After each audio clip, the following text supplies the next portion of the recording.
किसी भी पार्टिकल की इंट्रिंसिक प्रॉपर्टी जिसके द्वारा ये दूसरे पार्टिकल को या तो अपनी तरफ अट्रैक्ट करती है और रिपेल करती है। हमारे पास बेसिकली दो तरह के चार्ज होते हैं, पॉजिटिव चार्ज और नेगेटिव चार्ज।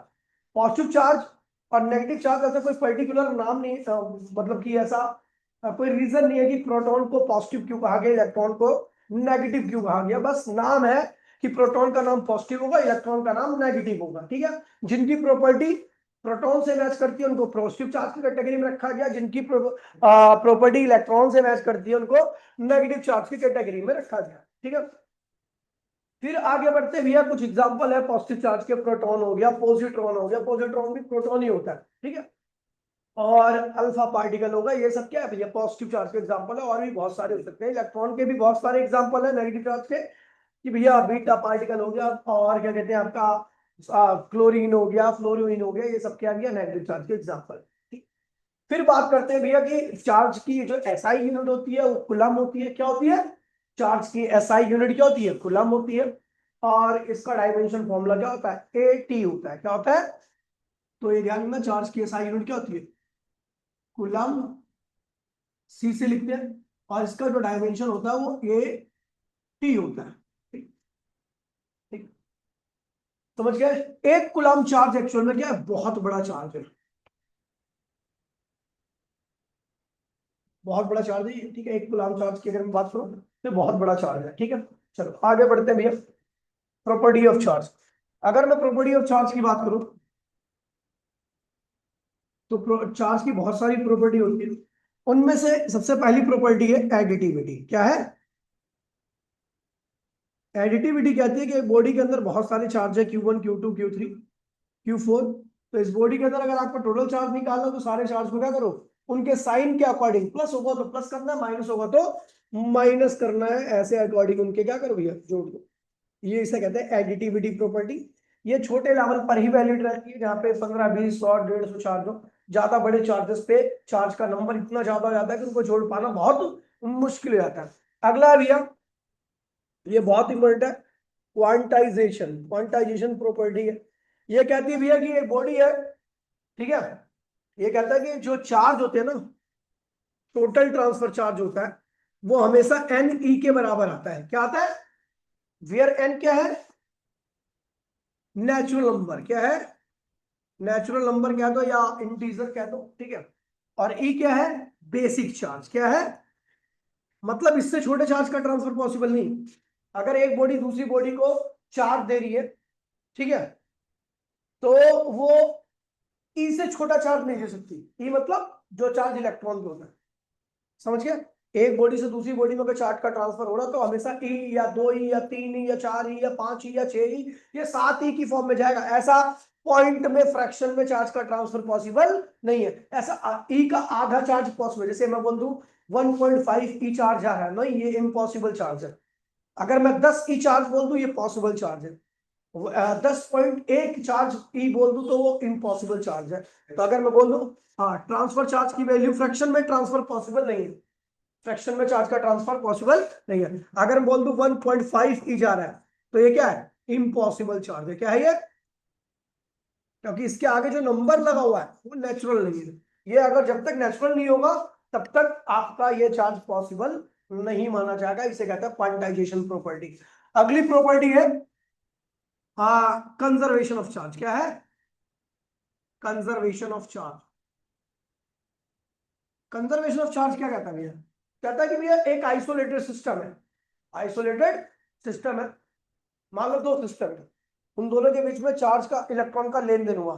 तो कह रहा है कि इलेक्ट्रॉन के लेन देन से पहले, इलेक्ट्रॉन के लेन देन के बाद टोटल चार्ज की वैल्यू क्या होती है सिस्टम पे? सेम रहेगी। जैसे मान लीजिए ये ए है इसके ऊपर और ये बी है, ये दोनों स्टार्टिंग में न्यूट्रल थे, ठीक है, लेकिन इसने इसको क्या किया? 4 इलेक्ट्रॉन दे दिया। तो थोड़ी देर बाद क्या होगा कि ए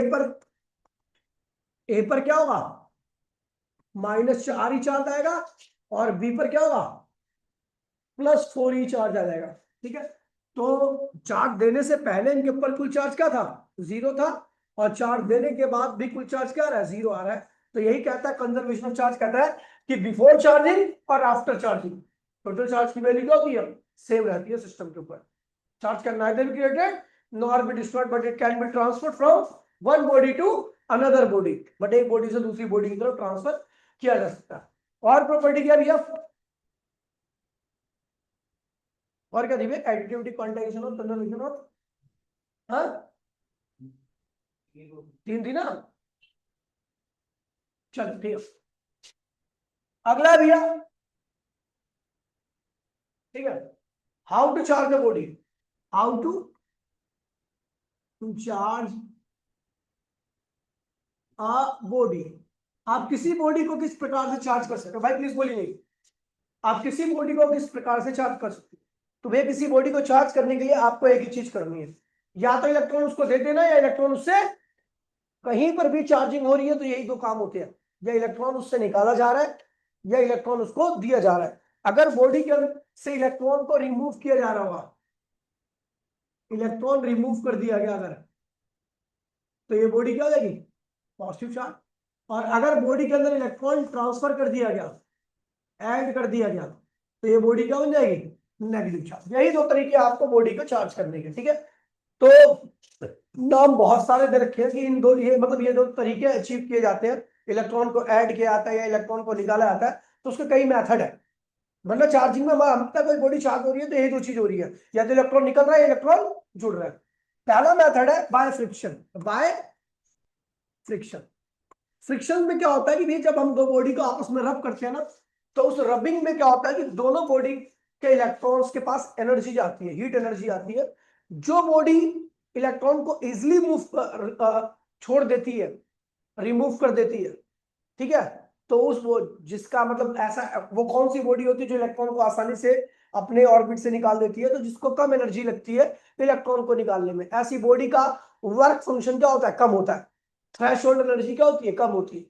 और जो बॉडी आसानी से नहीं निकालती, तो उसको आप एनर्जी भी दोगे जल्दी से इलेक्ट्रॉन को नहीं निकालेगी। ऐसी बॉडी का वर्क फंक्शन ज्यादा होता है, थ्रेशोल्ड एनर्जी भी क्या होती है, ज्यादा होती है। थ्रेशोल्ड एनर्जी क्या होती है, वो एनर्जी जो इलेक्ट्रॉन को निकाल देगी। तो बॉडी को जब आप रब करते दो बॉडी को, तो दोनों में एनर्जी आती है, हीट एनर्जी। जिस बॉडी का वर्क फंक्शन कम होता है वो इलेक्ट्रॉन को लूज कर देती है, जिस बॉडी का वर्क फंक्शन ज्यादा होता है वो इलेक्ट्रॉन को गेन कर देती है। इसलिए एक बॉडी क्या होती है, पॉजिटिव चार्ज होती है, दूसरी बॉडी क्या होती है, नेगेटिव चार्ज होती है। ये तो हो गया पहला मेथड। दूसरा मेथड था, देख लेना नोट में बहुत डिटेल में करवा रखा है। दूसरा मेथड था बाय कंडक्शन। कंडक्शन, लेकिन कंडक्शन के लिए आपको दो तीन चीजें सीखनी पड़ेंगी कि फ्लो ऑफ चार्ज कहां पे होता है। Flow of charge take place higher to lower potential, lower potential. ये कौन से चार्ज की बात कर रहा है, तो भैया पॉजिटिव चार्ज की बात कर रहा है। किस चार्ज की बात कर रहा है, किस चार्ज का फ्लो कहां से कहां पे होता है, पॉजिटिव चार्ज का फ्लो हायर से लोअर होता है। लेकिन अगर हम बोलेंगे नेगेटिव चार्ज का फ्लो लोअर टू हायर होता है, उल्टा चलता है नेगेटिव चार्ज, ठीक है। अच्छा, किस बॉडी का पोटेंशियल ज्यादा होता है, जिसके ऊपर ज्यादा पॉजिटिव चार्ज होता है, या जिसके पास इलेक्ट्रॉन की संख्या क्या होती है, कम होती है, ठीक है। और किसका कम पोटेंशियल होता है, जिसके ऊपर ज्यादा नेगेटिव चार्ज होता है, या जिसके पास इलेक्ट्रॉन की संख्या क्या होती है, ज्यादा होती है। जब ऐसी दो बॉडी को मैं, ये देखिए जैसे मान लो ये 10 वोल्ट की बॉडी है, ये 2 वोल्ट की बॉडी है, तो दोनों में ध्यान रखना, इसके पास कम इलेक्ट्रॉन होंगे, इसके पास क्या होंगे, ज्यादा इलेक्ट्रॉन होंगे, या इसके पास ज्यादा प्रोटॉन होंगे, इसके पास कम प्रोटॉन होंगे। जब ऐसी दो बॉडी को आपस में हम कनेक्ट करते हैं, तो हायर पोटेंशियल से लोअर पोटेंशियल की तरफ चार्ज जाता है। कौन सा चार्ज, पॉजिटिव चार्ज। वैसे पॉजिटिव चार्ज नहीं जाता, चल नहीं सकता, लेकिन बुक में यही लिखा गया है कि the flow of positive charge take place from higher potential to lower potential. Higher potential मतलब जिसके ऊपर ज्यादा पॉजिटिव चार्ज, और लोअर पोटेंशियल मतलब जिसके ऊपर कम पॉजिटिव चार्ज। तो जैसे हम दोनों बॉडी को कनेक्ट करते हैं, तो 10 वोल्ट से 2 वोल्ट की तरफ जाने लगता है, चार्ज का ट्रांसफर होने लगता है। कब तक होता है, जब तक कि दोनों का पोटेंशियल क्या हो जाए, 6 वोल्ट और 6 वोल्ट, यानी दोनों का पोटेंशियल सेम ना हो जाए। जैसे सेम होगा तो वैसे ही अब चार्ज का फ्लो क्या होगा, रुक जाएगा, अब चार्ज का फ्लो नहीं हो सकता। इसे कहते हैं चार्जिंग बाय कंडक्शन, ठीक है। अगला एक और मेथड है, ये charging by induction. Charging by induction क्या कहते हैं, charging by induction. Charging by induction में भैया एक बात ध्यान रखना कि आप एक वर्ड जान लो, डाइलेक्ट्रिक। क्या है, डाइलेक्ट्रिक। डाइलेक्ट्रिक एक ऐसी बॉडी होती है जिसमें प्लस और माइनस चार्ज दोनों होते हैं। नेट चार्ज क्या होता है, इसके ऊपर जीरो होता है, टोटल चार्ज क्या होता है? 0 होता है। जब ऐसी बॉडी को किसी भी चार्ज बॉडी के पास में लाया जाता है, मान लीजिए मैं इसको प्लस, इस वाली बॉडी को जिसके पास प्लस और माइनस चार्ज दोनों थे, उसको मैंने प्लस चार्ज वाली बॉडी के पास में रखा, तो इधर क्या आ जाएगा? माइनस, और इधर क्या आ जाएगा? पॉजिटिव चार्ज आएगा। ठीक है, ये माइनस इधर क्यों आया? अट्रैक्शन की वजह से। ये प्लस दूर क्यों गया? रिपल्शन। और जैसे ही आप क्या करते हो, आपको चार्जिंग बाय इंडक्शन करना, तो आप क्या करते हो, इस एंड को अर्थिंग कर देते हो। अर्थिंग क्या होता है? आपको बता दूं, अर्थ का पोटेंशियल हमेशा क्या होता है? 0 होता है। क्या होता है? देखिए भैया, ये साइड का क्या होगा? Potential, higher potential. और अर्थ का पोटेंशियल क्या होगा इसके रिस्पेक्ट में? Lower potential. क्या होगा? तो जैसे ही आप हाइयर और लोअर को जोड़ते हो, तो इलेक्ट्रॉन का फ्लो स्टार्ट हो जाता है। इलेक्ट्रॉन का फ्लो कहां से होता है? हमेशा लोअर से हाइयर की तरफ। तो इलेक्ट्रॉन जैसे ही आएगा, तो ये हाइयर पोटेंशियल धीरे धीरे क्या होगा? कम होने लगेगा, और कम होकर इसकी वैल्यू क्या होगी? 0 हो जाएगी। क्योंकि आपको पता है कि अर्थ का पोटेंशियल कभी चेंज नहीं हो सकता। अर्थ के पोटेंशियल को आप चेंज नहीं कर सकते। 0 है तो 0 ही रहेगा। तो इसका मतलब अगर अर्थ के साथ इसको मैंने कनेक्ट कर दिया है, तो इसका पोटेंशियल थोड़ी देर बाद क्या होगा? 0 हो जाएगा। तो उसके ऊपर केवल किसका पोटेंशियल बचेगा? नेगेटिव का। और थोड़ी देर बाद ये बॉडी क्या बन जाएगी? Negative charge body. क्या बन जाएगी? आपको पहले अर्थिंग हटानी है, देन उसके बाद फिर आपकी बॉडी क्या मिलेगी? आपको नेगेटिव। क्योंकि आपको दोबारा बोल रहा हूं कि जैसे ही आप इस साइड का, जहां पे पॉजिटिव चार्ज है, वहां का पोटेंशियल क्या होगा? हाइयर होगा। और जहां पे अर्थ का पोटेंशियल 0 पे होता है, तो उसका पोटेंशियल क्या होगा? लोअर होगा। जैसे हाइयर और लोअर पोटेंशियल को आप कनेक्ट करते हो, तो इलेक्ट्रॉन का फ्लो क्या होता है भैया? स्टार्ट हो जाता है कहां से? लोअर से हाइयर की तरफ। और कब तक होगा? जब तक कि इसका भी पोटेंशियल क्या हो जाए? 0 हो जाए। आफ्टर आफ्टर सम टाइम, कुछ वक्त बाद इस साइड का पोटेंशियल क्या होगा? जो पॉजिटिव साइड है उसका पोटेंशियल क्या हो जाएगा? 0 हो जाएगा। तो आपको बता दूं, ये बॉडी तो पॉजिटिव चार्ज ऑलरेडी है। अब ये बॉडी क्या हो जाएगी? इसमें केवल क्या बचेगा? Negative charge. क्योंकि पॉजिटिव चार्ज का पोटेंशियल क्या हो चुका है? 0 हो चुका है। तो it become, this body become negative charge. ऐसे यदि आपको क्या करना है, इस डाइलेक्ट्रिक को पॉजिटिव चार्ज बॉडी बनाना है, क्या बनाना है? तो इसके पास में ला दो एक नेगेटिव चार्ज बॉडी। तो नेगेटिव चार्ज बॉडी जैसी लाओगे, तो इस नेगेटिव चार्ज के बॉडी के पास में लाते के साथ ही, तो इस बॉडी के समीप कौन सा चार्ज आएगा? प्लस। इधर क्या आएगा? माइनस। अब ये क्या हुआ? अब अर्थ से इसको कनेक्ट कर दो। अर्थ का पोटेंशियल क्या होता है? 0। और इस साइड का पोटेंशियल क्या होगा? Negative potential. क्या होगा? तो भैया नेगेटिव ज्यादा होता है, 0 ज्यादा होता है? नेगेटिव ज्यादा होता है, 0? 0 ज्यादा होता है। तो ये क्या हुआ? Higher potential. और ये क्या हो गया? लोअर।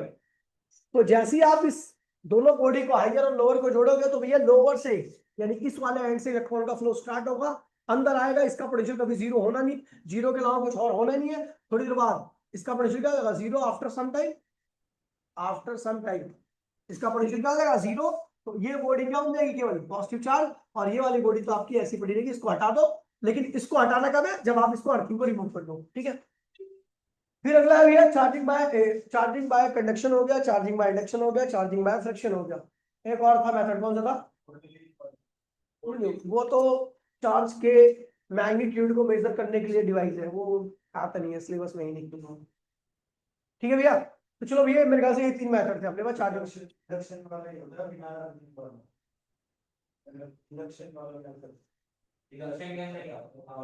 गोल्ड लीफ इंडक्शन में अगर अर्थिंग के, हाँ वो तो ऐसा हो गया कि दोनों चार्ज, दोनों बॉडी को एक साथ, मान लो जैसे मान लीजिए एक बॉडी है, प्लस माइनस चार्ज में, एक बॉडी है प्लस माइनस चार्ज, इन दोनों को कनेक्ट कर दिया। अब इसको क्या किया? कॉन्टेक्ट में ला करके इसके पास में ला दिया नेगेटिव चार्ज बॉडी। जैसे आप इसके पास में नेगेटिव चार्ज बॉडी ला के रखोगे, तो इस वाली बॉडी में क्या आएगा? प्लस, और दूसरी वाली बॉडी में क्या आ जाएगा?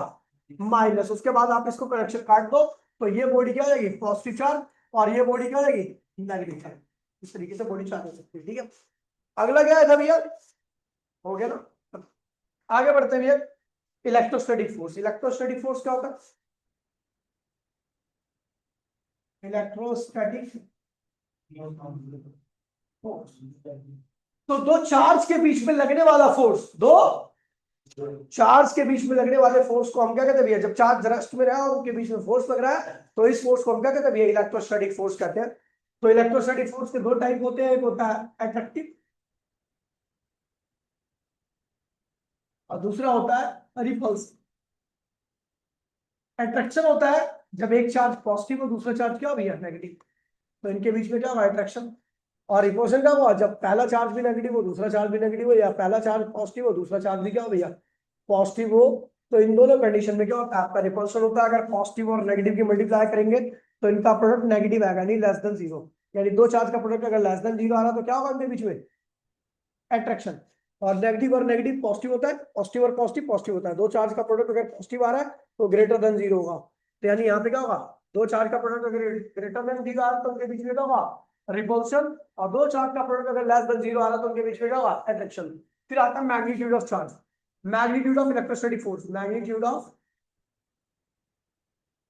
Electrostatic force.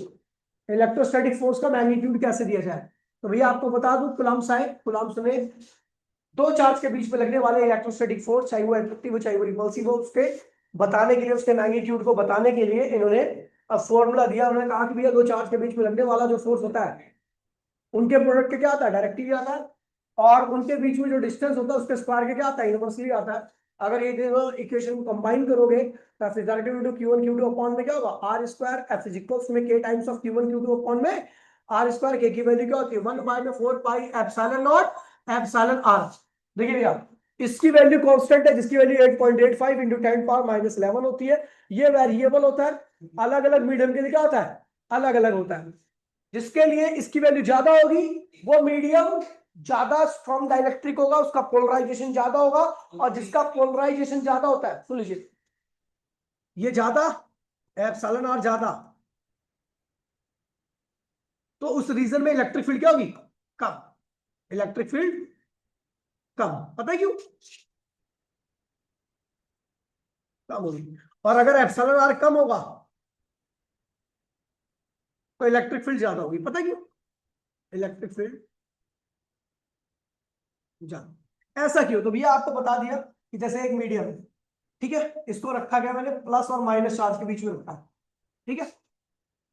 तो इस प्लस और माइनस चार्ज में से एक इलेक्ट्रिक फील्ड गई अंदर ई नॉट, क्या गई ई नॉट। लेकिन हमें पता है इसका डाइलेक्ट्रिक कांस्टेंट ज्यादा है, क्या है, तो भैया डाइलेक्ट्रिक क्या होती है, जैसे यहाँ पे प्लस चार्ज है तो इसके यहाँ पे क्या आएगा माइनस, और यहाँ पे माइनस चार्ज है तो इसके क्या आएगा प्लस, इधर आएगा प्लस। तो अंदर भी इलेक्ट्रिक फील्ड क्या आएगी ईपी आ जाएगी। ईपी क्या है electric field due to polarization, और ई नॉट क्या है इन दोनों चार्ज की वजह से इलेक्ट्रिक फील्ड। तो आपको पता है दोनों इलेक्ट्रिक फील्ड क्या है हमेशा पोलराइजेशन की वजह से जो इलेक्ट्रिक फील्ड होगी वो बाहर की फील्ड के क्या होगी हमेशा अपोजिट होगी, मैंने पहले ही बता रखा है। तो अंदर कुल फील्ड क्या होगी ई नॉट माइनस ईपी। अगर एप्सिलॉन आर ज्यादा होगा, ये ज्यादा होगा, तो यहां पर ज्यादा नेगेटिव यहां पे ज्यादा पॉजिटिव, इसकी वजह से फील्ड क्या होगी ईपी ज्यादा होगी, जिसकी वजह से ई नॉट माइनस ईपी का रिजल्ट यानी ई नेट क्या होगा कम हो जाएगा, ठीक है। अगर ये कम होगा तो यहां पर कम नेगेटिव यहां पे कम पॉजिटिव, अंदर की फील्ड ईपी क्या होगी उतनी ज्यादा स्ट्रांग नहीं होगी, और ईपी ज्यादा स्ट्रांग नहीं होगी तो ई नॉट माइनस ईपी की वैल्यू क्या होगी ज्यादा आएगी, तब आपके अंदर फील्ड क्या होगी ज्यादा होगी। सबसे कम एप्सिलॉन आर की वैल्यू वैक्यूम के लिए होती है 1, ठीक है, क्योंकि वहां पर कोई मॉलिक्यूल पोलराइज होने के लिए नहीं होता, तो वहां पर आपकी ई जो ईपी होता है वो 0 होती है। तो आपका ई नेट क्या आता है ई नॉट के बराबर ही आता है। ई नेट जो इलेक्ट्रिक फील्ड होगी इसकी जो वैल्यू होगी क्योंकि ये तो 0 आती है वैक्यूम के लिए, तो केवल क्या बचता है ई नॉट ही बचता है। लेकिन और किसी में और मीडियम में देखेंगे तो वहां पर मॉलिक्यूल होंगे उनका पोलराइजेशन होगा, और पोलराइजेशन होगा तो ईपी रहेगा, ई नॉट में से ईपी घटाओगे तो आपका क्या होगा ई नेट की वैल्यू क्या होगी कम हो जाएगी। तो इसलिए ध्यान रखना कि ये काम करता है आपका E naught epsilon naught sorry epsilon R, तो ये ध्यान रखना, ठीक है। जैसे हमने फील्ड में रखा ईपी आया तो EP electric field due to polarization, ये हमेशा बाहर की फील्ड के क्या होता है अपोजिट होता है, तो अंदर की कुल फील्ड क्या होगी तो ई नॉट माइनस ईपी। अगर ये ज्यादा रहेगी, ये कब ज्यादा रहेगी, ये ज्यादा जब रहेगी ज्यादा, तो इसका मतलब एप्सिलॉन आर क्या होगी ज्यादा, ये कम है तो इसका मतलब एप्सिलॉन आर क्या है कम है, तो ये ज्यादा रहेगी तो ये कम हो जाएगा, ये कम रहेगी तो ये ज्यादा हो जाएगा। ये ज्यादा कब आएगी जब एप्सिलॉन आर की वैल्यू क्या होती है ज्यादा होती है, ठीक है। तो ये मैंने पहले बता रखा है, ठीक है। ये दो चार्ज के बीच में लगने वाला इलेक्ट्रोस्टैटिक फोर्स हो गया। अच्छा वैक्यूम के लिए इसकी वैल्यू हमेशा 1 होती है, तो आपने फॉर्मूला देखा होगा F equals to 1/4 pi epsilon naught Q1 Q2 upon में आर स्क्वायर। यहाँ पर एप्सिलॉन आर नहीं लगाना क्योंकि ये वैक्यूम के लिए ही अप्लाई होता है फॉर्मूला, ठीक है। ये फॉर्मूला हर मीडियम के लिए जब एप्सिलॉन आर यहाँ पे लगा दोगे तो हर मीडियम के लिए अप्लाई होगा, उस मीडियम का एप्सिलॉन आर आपको मेंशन होगा। लेकिन अगर एप्सिलॉन आर नहीं दिया हुआ है तो समझ जाना है किसके लिए केवल वैक्यूम के लिए, समझ गए। चलो आगे बढ़ते हैं वेक्टर फॉर्म। Vector form. तो आपको बता दूं भैया, देखिए ये फोर्स बाय ग्रेस वो ले लेंगे, ये Q1 चार्ज है, ये Q2 चार्ज है, ठीक है, इनके बीच की दूरी क्या आ रहा है। तो हो सकता है ये वाले चार्ज को ये वाला चार्ज अपनी तरफ खींच रहा है, तो force on one due to second, ये वाला चार्ज को ये वाला चार्ज अपनी तरफ खींच रहा होगा, तो force on second due to first. तो फोर्स एक वेक्टर क्वांटिटी है, फोर्स एक वेक्टर क्वांटिटी है, तो उसके पास दो चीज होगी, एक तो मैग्नीट्यूड होगा, दूसरी क्या होगी, डायरेक्शन। डायरेक्शन क्या है, तो डायरेक्शन वही है, आर की डायरेक्शन है। किसकी डायरेक्शन है, तो फोर्स वेक्टर के पास मैग्नीट्यूड r12 होगा, लेकिन डायरेक्शन क्या होगी, रेडियस की डायरेक्शन। तो ये फोर्स किसकी तरफ जा रहा है, एक से लेकर दो की तरफ जा रहा है, तो हमने रेडियस की वैल्यू ले ली। दोबारा मैं बोल रहा हूँ, ये जो फोर्स होगा F12 ये किस पे लग रहा है, एक पे लग रहा है, कौन लगा रहा है, दो लगा रहा है। तो इस फोर्स वेक्टर के बाद दो चीज होगी, एक तो मैग्नीट्यूड और डायरेक्शन किसकी है, तो रेडियस की ही डायरेक्शन। तो रेडियस की डायरेक्शन है, लेकिन ये किस पे लग रहा है फोर्स, एक पे लग रहा है, कौन लगा रहा है, दो। तो इसलिए मैंने फोर्स की डायरेक्शन को ये ले लिया, वही रेडियस की डायरेक्शन है। बस यहाँ पर ये डिनोशन हो गया कि एक पे लग रहा है फोर्स, कौन लगा रहा है, दो लगा रहा है। तो इसकी वैल्यू क्या होगी, 1/4 pi epsilon naught Q1 Q2 upon में, और ये क्या होगा, एक और दो के बीच की दूरी, एक और दो के बीच की दूरी का स्क्वायर कर दो, एक और दो के बीच की दूरी का स्क्वायर। और ये डायरेक्शन है, तो आपको पता डायरेक्शन क्या होती है, वेक्टर अपॉन में मैग्नीट्यूड, वेक्टर अपॉन में। तो भैया इसको अगर लिखोगे तो ये आएगा 1/4 pi epsilon naught Q1 Q2, और ये R12 वेक्टर अपॉन में R12 क्यूब हो जाएगा।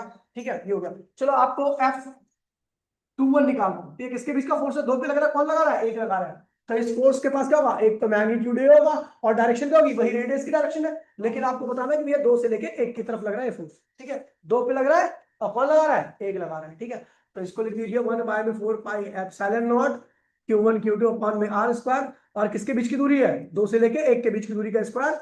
यहाँ पर क्या है, दो से लेके एक की डायरेक्शन है, दो से लेके एक के बीच की डायरेक्शन है, और रेडियस की डायरेक्शन, ये बता रहा दो से लेके एक के बीच की डायरेक्शन, ठीक है। तो इस डायरेक्शन की वैल्यू क्या होगी, R21 वेक्टर अपॉन में R21 मैग्नीट्यूड, ठीक है भैया। तो इसको अगर आप लिखोगे तो R21 वेक्टर की वैल्यू क्या आएगी बेटा, 1/4 pi epsilon naught Q1 Q2 upon में R21 वेक्टर अपॉन में R21 क्यूब, है ना। तो ये होगी वेक्टर फॉर्म होगी, ठीक है। प्रिंसिपल ऑफ सुपरपोजिशन कुछ भी नहीं है, कह रहा है भैया मान लीजिए आपका एक चार्ज Q1 है, एक चार्ज Q2 है। Principal of super position, super position क्या कहता है, कुछ चार्ज रखे हुए हैं, यहाँ पे चार्ज Q0 रखा हुआ है, क्या रखा हुआ है, Q0। तो इस Q0 पे ये वाला चार्ज इसको इधर रिपेल कर रहा था, force on not due to first, कौन सा फोर्स है, नॉट पे लगा रहा है, कौन लगा रहा है, फर्स्ट। ये कौन, ये नॉट पे फोर्स लग रहा है, ये वाला फोर्स कौन लग रहा है, इस पे लग रहा है, नॉट पे कौन लगा रहा है, सेकंड। ये वाला फोर्स भी क्या लग रहा है, नॉट पे लग रहा है, कौन लगा रहा है, M3। तो भैया कह रहा है कि टोटल फोर्स नॉट पे जो लग रहा है उसकी वैल्यू मान लीजिए F है, तो किसके बराबर होगा, पहले फोर्स, पहले चार्ज के द्वारा लगाया गया फोर्स, दूसरे चार्ज के द्वारा लगाया गया force, dot dot dot dot envy charge के द्वारा लगाया गया फोर्स। अच्छा ये देखिए, ये फोर्स क्या है, तो इस फोर्स के पास मैग्नीट्यूड तो ये होगा, और डायरेक्शन क्या होगी, जीरो से लेके एक की तरफ, ठीक है, समझ गए। और इस फोर्स के पास मैग्नीट्यूड क्या होगा, 0 टू, और जीरो से लेके दो के बीच का डायरेक्शन वही होगी, F0n, और 0n डायरेक्शन, ठीक है भैया। अब इसकी वैल्यू आप सबको पता क्या होगा, एफ क्या होगा, के Q0 Q1 R01 square, R01 vector upon में R01 मैग्नीट्यूड, प्लस ऐसे क्या होगा, के Q0 Q2 R02 square, R02 vector upon में R02, समझ गया। ऐसे ही आपका ये हो जाएगा के Q0 Qn R0n square R0n vector upon में R01 मैग्नीट्यूड। इसको आगे सॉल्व करोगे तो आपके प्रिंसिपल ऑफ सुपर, खैर ये डेरिवेशन नहीं आती, आपके केवल ये बोलेगा भैया एक स्क्वायर, स्क्वायर के यहाँ पर कोई चार्ज रखा हुआ है, उसके ऊपर लगने वाला कुल फोर्स की वैल्यू बताओ। तो आप आसानी से इसको लगा करके आप उस कुल टोटल फोर्स की वैल्यू को आप आसानी से निकाल सकते हो, ठीक है।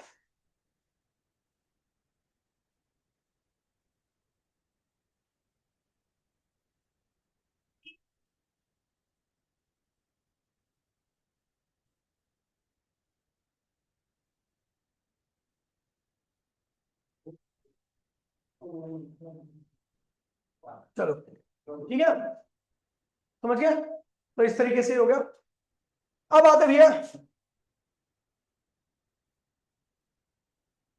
ठीक है, अब आते हैं, ठीक है, इलेक्ट्रिक फील्ड इंटेंसिटी, इसकी बात करोगे। पहले इलेक्ट्रिक फील्ड की बात करते हैं। Electric field, the space around the charge, the space around the charge, around the charge, up to which, up to which its electric effect, electric effect can be experience. कह रहा भैया charge के आसपास का वो क्षेत्र जहां तक उसके इलेक्ट्रिक इफेक्ट को हम क्या कर सके, एक्सपीरियंस कर सके, उसे हम क्या कहते हैं, चार्ज की इलेक्ट्रिक फील्ड कहते हैं। किसी चार्ज का चार्ज की वैल्यू ज्यादा होगी तो उसका इफेक्ट बहुत दूर तक हो, यानी उसकी इलेक्ट्रिक फील्ड क्या होगी, बहुत दूर तक होगी। कोई चार्ज छोटा होगा, मैग्नीट्यूड वाइज कम होगा, तो उसकी इलेक्ट्रिक फील्ड क्या होती है भैया, कम होती है, मतलब उसका इन्फ्लुएंस थोड़ी दूर तक ही होता है। ठीक है, properties of electric field line, properties of electric field line ध्यान रखना, सिंपल सा है, मैं दोबारा ऐसे ऑरली बता दे रहा हूँ कि इलेक्ट्रिक फील्ड लाइन जो होती है वो पॉजिटिव चार्ज से निकलती है, कहां जाती है, नेगेटिव की तरफ। ठीक है, that arise from positive charge and and towards the negative charge. ठीक है, यानी इनका नेचर क्या होता है, कहां से निकल रही है, पॉजिटिव से, तो इनका नेचर भी क्या होता है, पॉजिटिव। यानी पॉजिटिव से अगर निकल रही है, इनका नेचर पॉजिटिव होगा, तो नेगेटिव चार्ज को अपनी तरफ खींचेंगी और पॉजिटिव को दूर धकेलेंगे। ठीक है, यानी आप किसी भी पॉजिटिव चार्ज को इलेक्ट्रिक फील्ड में ले आओगे ना, तो अपने आप नहीं आ सकता, वो आपको वर्क करना पड़ेगा। क्या करना पड़ेगा, और नेगेटिव चार्ज अपने आप इलेक्ट्रिक फील्ड में क्या होता है, भाग जाता है। ठीक है, तो उसको ले आने के लिए आपको कोई वर्क नहीं करना पड़ता। ठीक है, अगली बात है कि जो इलेक्ट्रिक फील्ड लाइन होती है, जब वो पॉजिटिव चार्ज से निकलती है, तो हमेशा पॉजिटिव चार्ज बॉडी की सरफेस की क्या होती है, परपेंडिकुलर होती है, ऐसा टेढ़ी मेढ़ी नहीं निकलती। ठीक है, अगली प्रॉपर्टी है कि जब ये जाती भी है किसी नेगेटिव चार्ज के अंदर, तो हमेशा परपेंडिकुलर ही एंट्री मारेंगे, ऐसा नहीं होगी सरफेस में टेढ़ी मेढ़ी कहीं से एंट्री मारे। दूसरा, अगर एक आइसोलेटेड पॉजिटिव चार्ज है, आइसोलेटेड पॉजिटिव चार्ज मतलब कि पूरे स्पेस में, पूरे ब्रह्मांड में केवल एक ही पॉजिटिव चार्ज है, तो ये मान के चलेंगे कि उसकी इलेक्ट्रिक फील्ड लाइन कहां जा रही है, इन्फिनिटी पर। और अगर आइसोलेटेड नेगेटिव चार्ज है, तो ये मान के चलेंगे उसकी तरफ जो इलेक्ट्रिक फील्ड लाइन आ रही है वो कहां से आ रही है, इन्फिनिटी से आ रही है। ठीक है, दो इलेक्ट्रिक फील्ड लाइन कभी एक दूसरे को इंटरसेक्ट नहीं करती। ठीक है, अब इसका रीजन हमें एक दूसरी प्रॉपर्टी से पता लगी, क्योंकि इलेक्ट्रिक फील्ड लाइन जो होती है स्पेस में कर्व आती है, टेढ़ी आती है, और अगर स्पेस में कर्व होंगी तो कर्व के हर एक पॉइंट पर, अगर आप किसी भी पॉइंट पर आपको इलेक्ट्रिक फील्ड की डायरेक्शन देनी होगी, तो आप उस पॉइंट पर क्या करोगे, टेंजेंट ड्रॉ करोगे। क्या करोगे, टेंजेंट। तो जब दो इलेक्ट्रिक फील्ड लाइन एक दूसरे को इंटरसेक्ट करेंगी, तो उस इंटरसेक्टिंग पॉइंट की दोनों लाइन के हिसाब से दो डायरेक्शन होगी, जो कि एक पॉइंट की दो डायरेक्शन पॉसिबल नहीं है। ठीक है, तो ये कुछ प्रॉपर्टी है। अच्छा हाँ, इलेक्ट्रिक फील्ड लाइन के बीच में क्लोजनेस जितनी कम रहेगी, वहां पर इंटेंसिटी उतनी ज्यादा रहेगी। इलेक्ट्रिक फील्ड लाइंस के बीच में गैप जितना ज्यादा रहेगा, वहां पर इलेक्ट्रिक फील्ड इंटेंसिटी उतनी क्या होगी, कम रहेगी। ठीक है, फिर आते हैं भैया electric field intensity due to point charge, electric field intensity due to point charge, electric field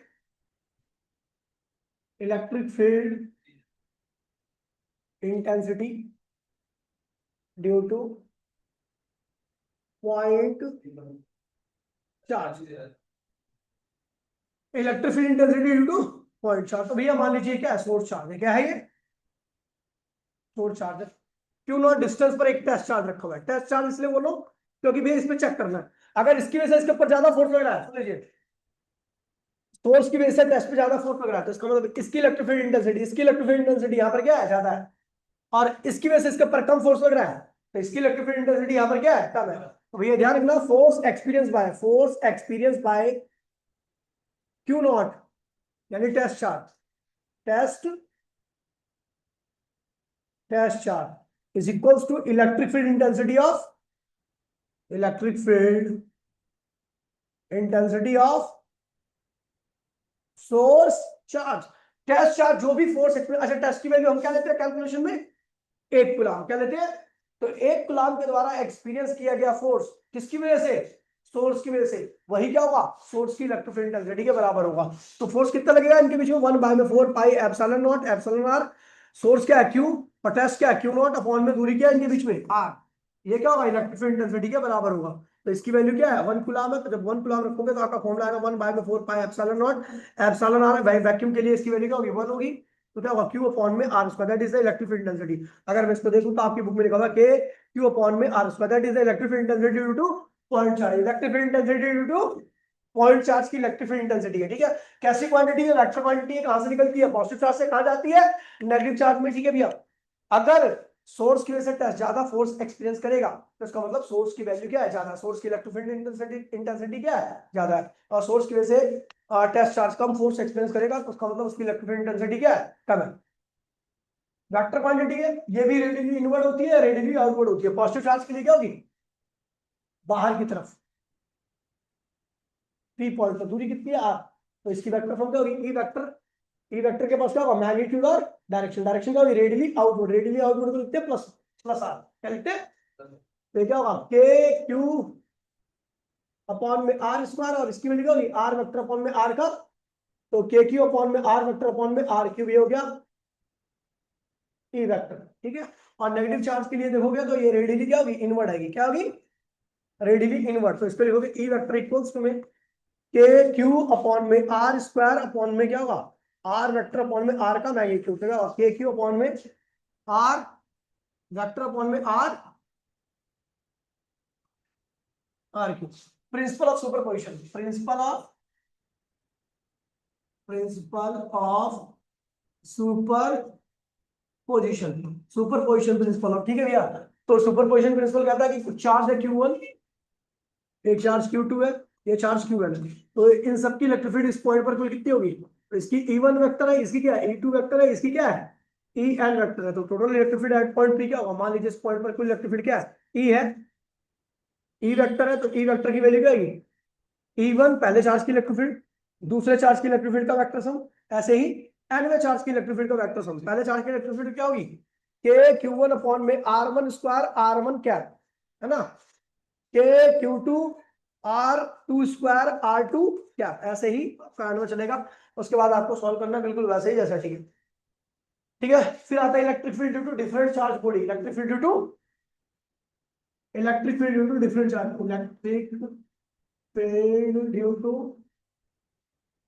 different charge body. अगर हम डिफरेंट चार्ज बॉडी की बात करें तो बहुत सारी चार्ज बॉडी होती है, जो सिलेबस में मैं वही कराने वाला हूँ, ठीक है।